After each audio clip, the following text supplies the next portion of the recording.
చెప్పట్ల experts చెప్తున్నారు. దీనికి మీ అందరికీ ఒక అద్భుతమైన ఎగ్జాంపుల్ ఇవ్వనా?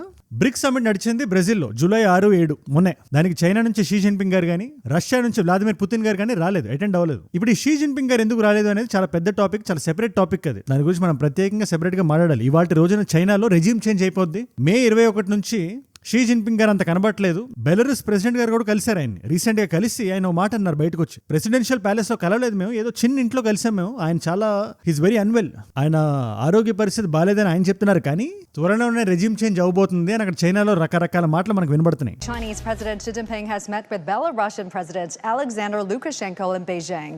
President Xi congratulated Lukashenko on his re-election as president. మరి ఆయన దానివల్ల రాలేదో, నిజంగా హెల్త్ బాగాలేదో, రావద్దనుకుని రాలేదో మనకి తెలియదు ప్రస్తుతానికి. అలాగే వ్లాదిమిర్ పుతిన్ కూడా, వ్లాదిమిర్ పుతిన్ గారి డిఫరెంట్ కేసులండి.